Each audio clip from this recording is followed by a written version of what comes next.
Alright, let's talk about Joseph the Dreamer. So, this is the first ever animated movie from Israel. So, yeah. Again, I'm covering a lot of these lately. But yeah.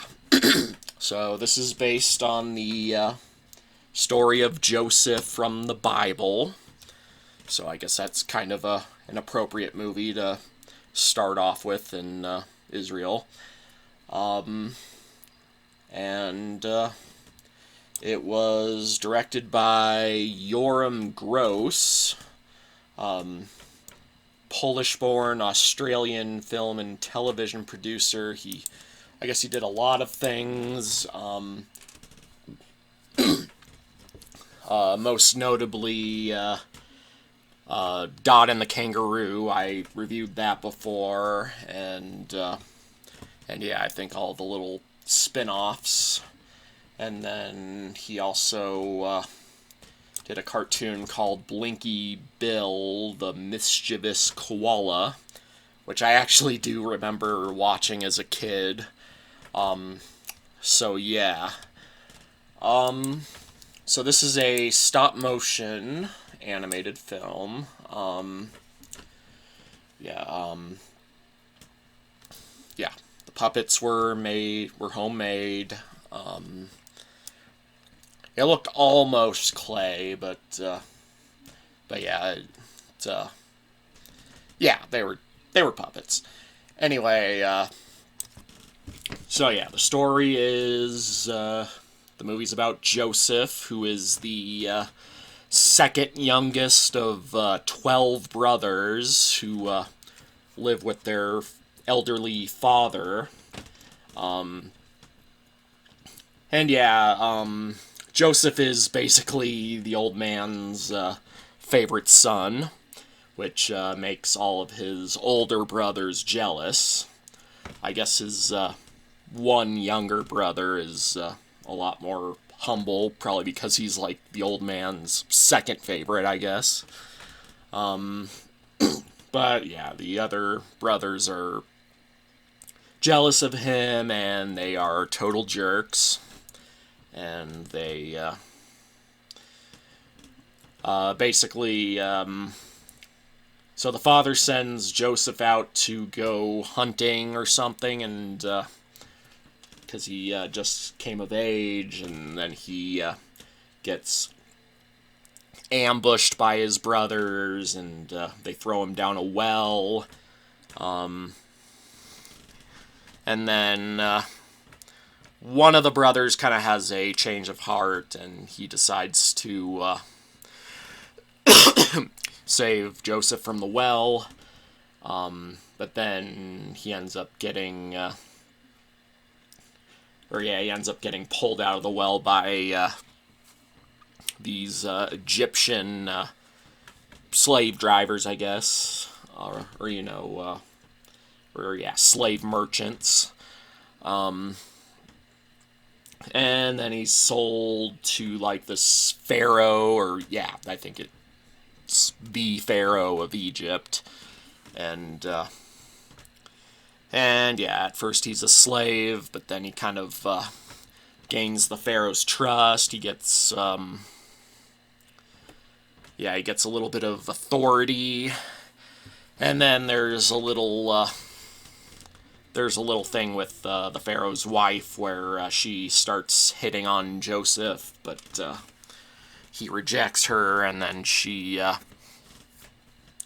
basically tells the pharaoh that he what do you call it, assaulted her, and then the pharaoh has him thrown in the dungeon, and yeah, Joseph is in there for a little while, and then one of the prisoners in there happens to be like the former advisor of the pharaoh, and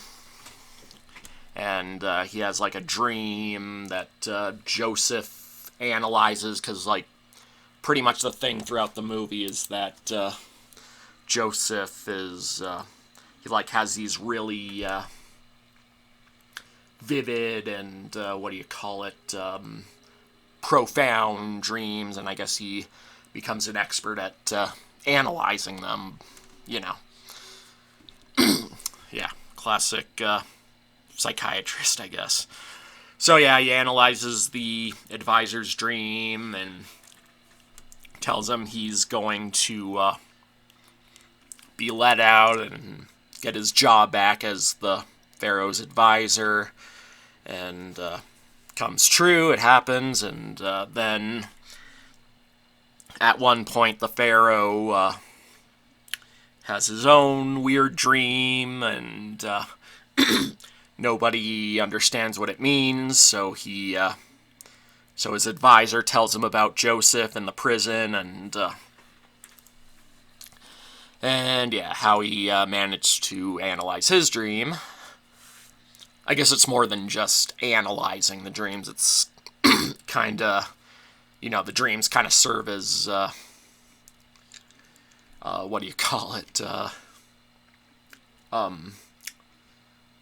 prophecies. I'm sure there's a better word for that. I'm not the best at finding the right word to use in the moment, but yeah. So yeah, the Pharaoh has Joseph let out of the prison, and Joseph analyzes his dream, tells him that there's going to be a big drought, or famine in 7 years. So yeah, the Pharaoh entrusts him to kind of gather provisions for Egypt, and yeah, Joseph kind of ends up becoming pretty much second in command of all of Egypt. So yeah, he gets quite a bit of power from this. So yeah, 7 years pass, and sure enough, there's a big famine, but Egypt is pretty well equipped with food and everything. So, but yeah, Joseph's old family is starving back in Israel, so they travel to Egypt, or the brothers, his older brothers, they all travel to Egypt, and yeah, they basically speak to, the Lord, or whatever, the top advisor to the Pharaoh, not realizing it's their younger brother, but yeah, Joseph recognizes them, and I guess he kind of assigns them to, he gives them provisions, but in exchange he wants them to bring the younger brother, I forget his name, back to Egypt with them. So, and he also holds one of them prisoner. So, yeah, so yeah, they go back to Israel. They provide food for their father and just, their family in general. And then, the old man, he kind of reluctantly lets them take the younger son with them, because, he's pretty much the only other son he gives a crap about. I know I'm being a little sacrilegious. This is a story from the Bible, but yeah, I think the dad is partially at fault for playing favorites with his sons. So yeah, they go back to Egypt with the younger brother, and then while they're there, Joseph releases the other brother, and then he has one of his servants, guards, whatever, sneak like this silver goblet into the younger brother's sack, and then while they are heading back to Israel, his guards catch up with them, and yeah, they accuse them of stealing the goblet, and they find it in the younger brother's sack.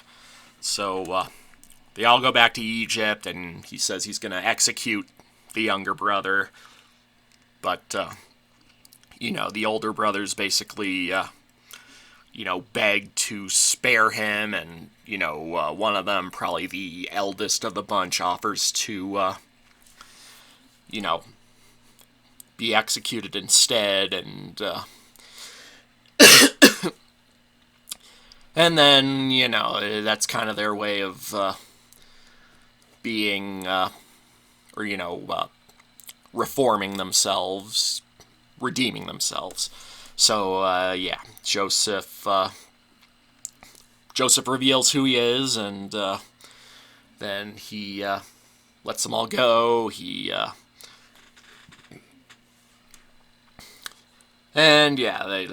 sends them back to Israel, or at least some of them, to tell the dad that he's okay, and so is the younger brother, etc.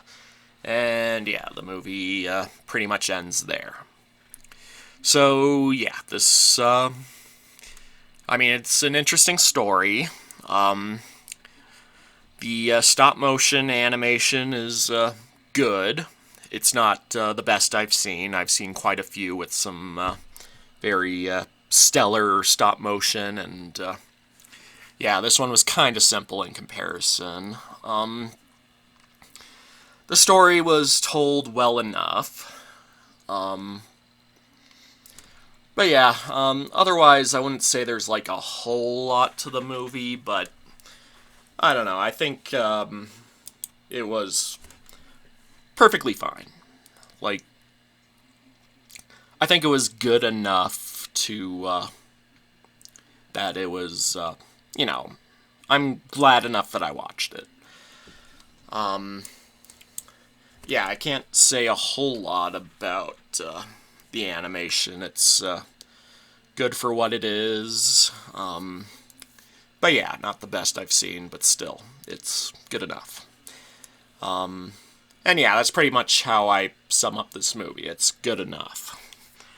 I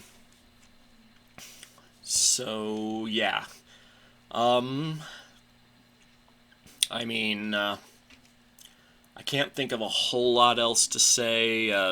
Most of the movie was, narrated. In fact,